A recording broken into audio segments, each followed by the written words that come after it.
wanna know what's really going on, search for the answers and question it all. Turn your televisions off, cause you're being brainwashed. Brainwashed. If you wanna know what's really going on, search for the answers and question it all. Turn your televisions off, cause you're being brainwashed. What's going on, everyone? Thank you for coming back to another broadcast over here at the Ellis Network. We're going to talk about the chlorine gas attack, the chlorine chemical attack that happened over in Syria just, I believe it was yesterday or the day before. It's left about 70 people dead. I'm about to play a news clip for you guys right now to give you guys more in-depth story on this article, and then we're going to get back into the article, and then there's going to be something that I want to show you guys. So let's go ahead and stay tuned. Watch this news clip. Make sure you stay here, and I'm going to show you guys something that was shown to me through one of my subscribed channels about what's going on with the United States and Syria. If you guys remember, President Trump a couple weeks ago said that he's thinking about pulling the United States out of Syria to let them deal with it. But also, don't forget that President Trump, you know, he's not going to let our enemies know what we're really planning.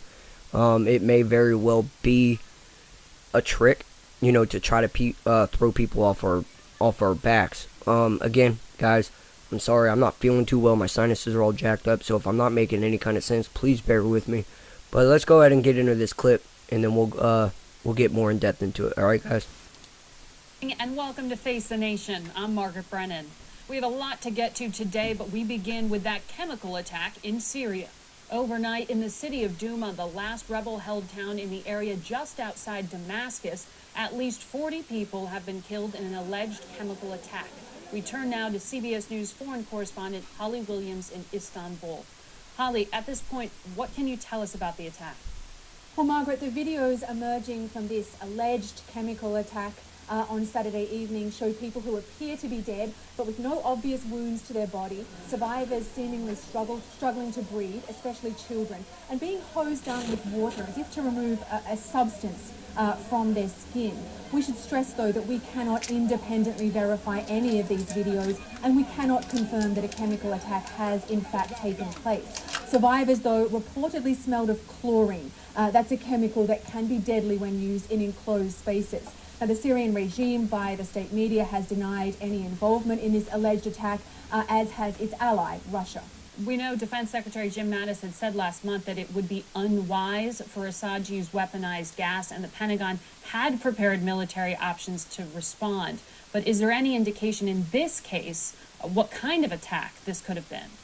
Well, Margaret, around a year ago, there was a large-scale chemical attack on the town of Han Shayhun in northern Syria that killed scores of people and did draw a U.S. response, missile strikes on a Syrian regime airbase. There's an important distinction, though. That attack was found to have used sarin nerve agent. So there are some important questions here. Will this be confirmed to have been a chemical attack? And if chlorine was used, a chemical that is thought to have been used pretty widely in the Syrian conflict, will that draw an international response? Thank you, Holly. A senior administration official tells us the U.S. is near certain that this was the regime, but cannot be definitive, and said a U.S. response is also, quote, near certain. It is worth noting that the Russians have previously vowed to shoot down any missiles the U.S. fires at the Syrian regime. President Trump tweeted this morning, many dead, including women and children, in mindless chemical attack in Syria. Area of atrocity is in lockdown and encircled by Syrian army, making it completely inaccessible to outside world. President Putin, Russia, and Iran are responsible for backing animal Assad. Alright, guys, so anyways, here's a map of Damascus, Syria. The reason why I'm showing you guys the map is because I'm going to give you guys a little bit of an idea of where the chlorine gas attack has happened. If you guys look, right here is Damascus. Alright, the chlorine attack happened just outside of Damascus, right here in this small town of Douma. If you guys remember last year with the sarin gas attack that has happened, and President Trump has fired off, I believe it was 50, actually, it was saying 50, but, you know, Syria and Russia was coming back and saying only like 30. And then there was that gap in between, you know, maybe some of them fell out of the sky, maybe Russia's air defense system has taken them down. But either way, you know, only like 30 Tomahawks has landed at the airport. And that was in this region over here, just east of Damascus. Now, for most of you guys know, that was an airport that happened last year in April, after this attack has happened.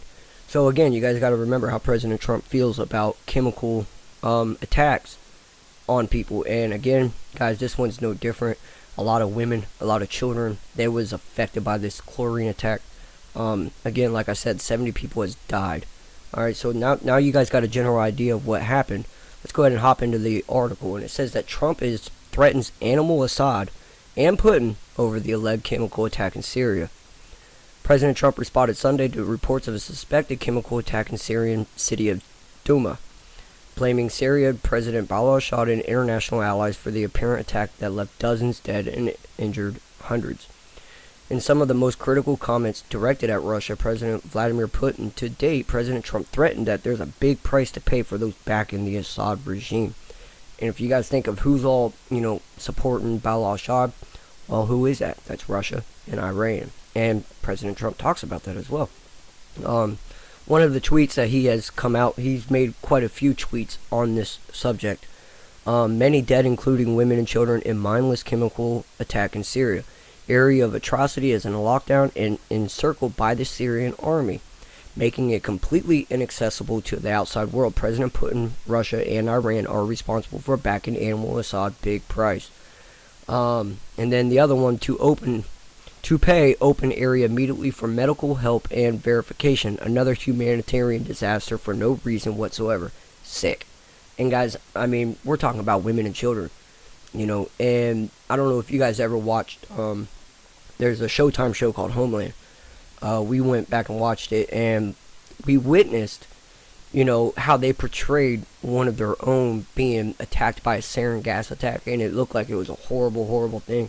You guys could probably look it up. Everything that you read about it, dying this kind of way is a horrible, painful way to die. So you're taking women and children, and maybe even some elderly people as well. Like I said, there were 70 people that died in this. It's definitely inhumane. So anyways, let's go ahead and get back into this. And again, guys, I'm going to post a link in the description for you guys to read it for yourselves and watch the news clip. I noticed that after I record my news clip, the audio is there, but the video lags. That's nothing I can handle right now with the equipment that I have.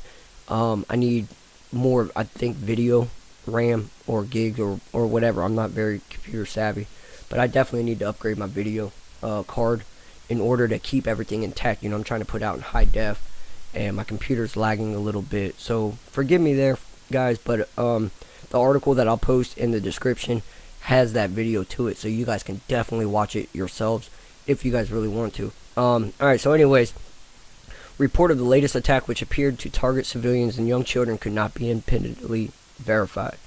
Mr. Trump called Putin, along with the leadership of Iran, for backing Assad, who was referred to it as Animal Assad.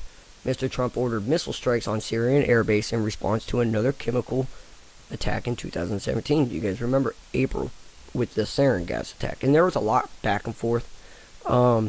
That it was a staged attack, an attack that never really happened, but there was a lot of reporting coming on, wondering, about al-Assad, saying it wasn't him, it wasn't his government.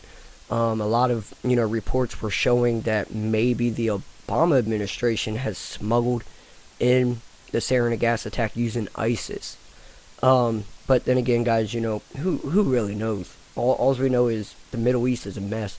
President Trump has come out and said that he was going to pull the United States military out of Syria and let everyone else deal with it.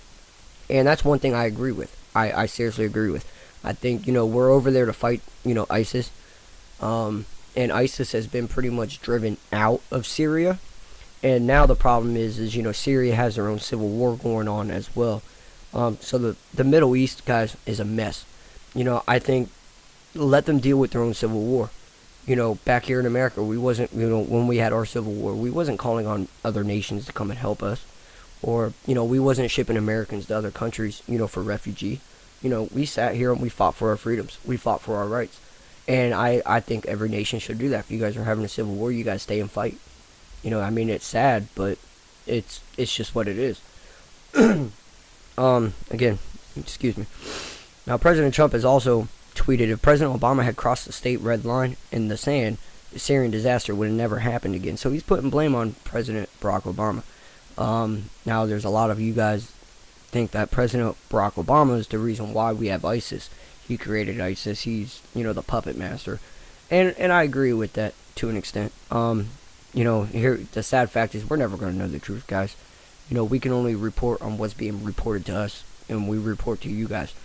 We're all allowed to form our own opinions with the information that we have. You might have something different than what I have, and that's how we get a better understanding of the story. But let's go ahead.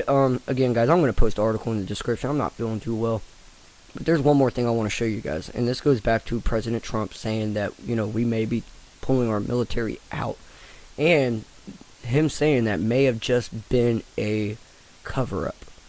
And what I mean by that is, if you guys remember back in the past, here on the Ellis Network, when I first started this channel, we started talking about how the U.S. started building up a military presence on the Jordanian and Syrian border of Al Tanif military base. Well, I want to show you guys something here. This was April 3rd, and this is from Already Happened.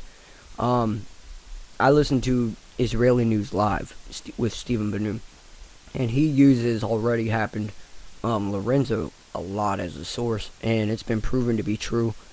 So anyways, I wanted to bring this to you guys and show you guys firsthand instead of sharing more links to you guys and have you guys go watch other videos. I mean, I'll share the video from Stephen Benoon as well on it, but this is from Already Happened, and it was April 3rd.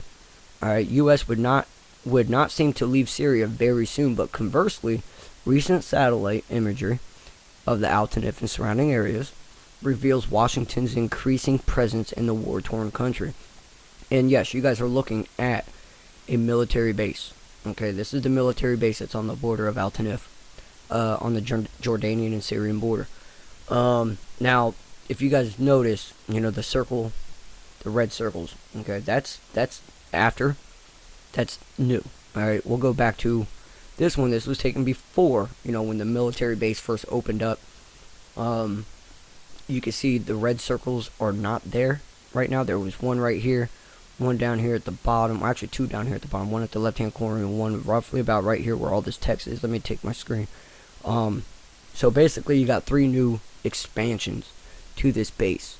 No doubt thousands of dollars wasted, millions. So I don't think President Trump's actually going to take us out. I think he did that to, try to, try to, throw people off our scent. Russia, Syria, he wants the element of surprise, and we know that. And again, guys, here's the before satellite, here's the after satellite, showing that there's an expansion going on at that military base. So, who knows what happened, guys. This is just, not breaking, but this is information that's coming out shortly after. It's going to be very interesting to see what President Trump does. I know for a fact he's not going to, if he does a strike, he's not going to make it public. He's just going to do it, and it'll be public after the fact that it happens. So again, guys, pay attention. I can guarantee you there's going to be some kind of retaliation strike. Problem is he going to strike against Syria? Is he going to strike against Russia? Or Iran? Or maybe all 3 of them? And if he does that, guys, it's about to get very, very, very sticky. Alright, guys,